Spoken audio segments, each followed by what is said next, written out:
بسم الله الرحمن الرحيم الحمد لله رب العالمين والصلاة والسلام على خاتم الأنبياء والمرسلين وبعد أيها الإخوة والأخوات السلام عليكم ورحمة الله وبركاته تقبل الله طاعتكم ووفقكم باقية رمضان لكل خير لما يحبه ويرضى.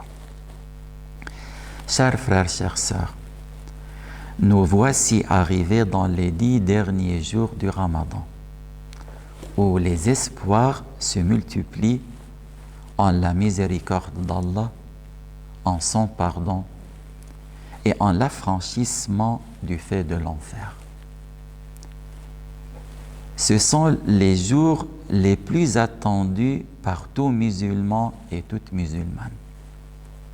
Ces jours par lesquels Allah a juré dans le Coran, Wal Fajr wa layalin ashr, par l'aube et par les 10 nuits.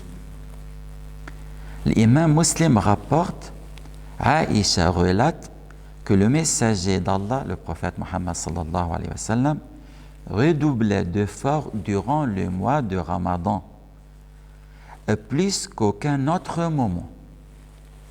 Et il redoublait encore plus d'efforts pendant les 10 derniers jours.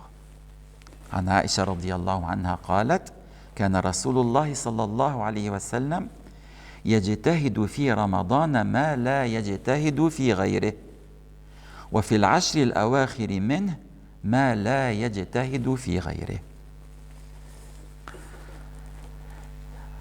وعن عائشة رضي الله عنها قالت كان النبي صلى الله عليه وسلم إذا دخل العشر كان النبي صلى الله عليه وسلم إذا دخل العشر شد مئزره وأحيا ليله وأيقظ أهله.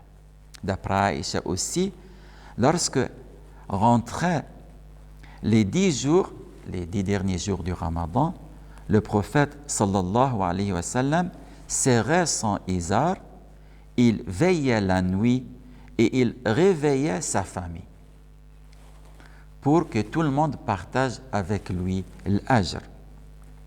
Veillait la nuit dans l'adoration, la prière, la lecture du Coran, il recherchait par cela la nuit de destin.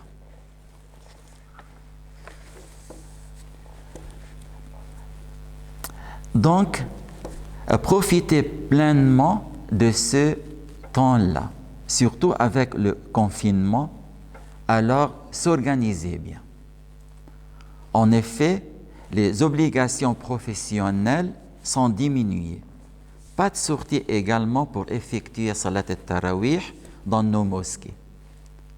Dégagez donc un maximum de temps pour le consacrer aux adorations sous toute forme et surtout en famille. En limitant en premier temps tout ce qui peut gâcher ce temps précieux sans aucun bénéfice, bavardage sur portable et Internet, réseaux sociaux et programmes TV inutiles. Ensuite, à l'image de notre prophète Muhammad sallallahu alayhi wa sallam, augmenter les efforts sur cette courte période, chacun selon sa capacité. Et surtout, faites des prières de dhikr, de la lecture du Coran, de l'invocation, de méditation, de suhour jusqu'à la fin de Tarawih, puis jusqu'à l'Fajr, peut-être atteindre la nuit de destin. Il faut profiter aussi de ces jours-là pour demander pardon à Allah. D'après Aïcha, قالت قلت يا رسول الله أرأيت إن علمت أي ليلة ليلة القدر ما أقول فيها قال قولي اللهم إنك عفو كريم تحب العفو فاعف عني. Et quand Aïcha demandait à notre prophète Muhammad sallallahu alayhi wa sallam si jamais j'arrive à savoir laquelle parmi les 10 dernières nuits de Ramadan qui était la nuit de destin, qu'est-ce que je répète? Il lui a dit répétez, demandez pardon à Allah. قولي اللهم إنك عفو كريم تحب العفو فاعف عني. Encore, il ne faut pas oublier de demander pardon à nos femmes, nos enfants, nos parents et nos frères et nos sœurs et tous les croyants, les vivants parmi eux et les morts. قولوا رب اغفر لي ولوالدي رب ارحمهما كما ربياني صغيرا اللهم اغفر لنا وللمؤمنين والمؤمنات الأحياء منهم والأموات.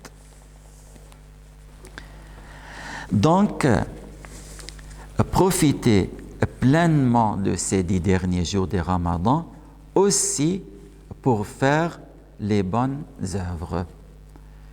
Les derniers jours doivent nous permettre de faire encore plus de bonnes actions. De bonnes actions.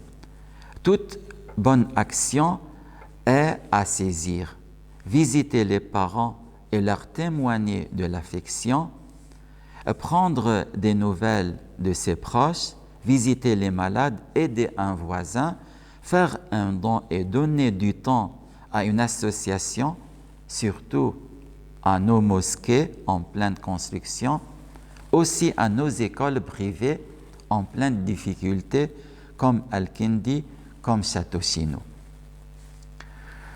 Aussi, donnez, partagez vos repas avec des nécessités. Félicitations et grands remerciements à nos enfants et nos mosquées qui participent à la distribution des repas aux étudiants et aux nécessités.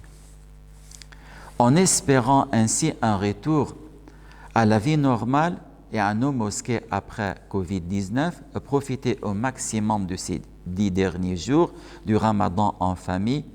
En tout cas, la récompense d'Allah reste selon la bonne intention et les bonnes actions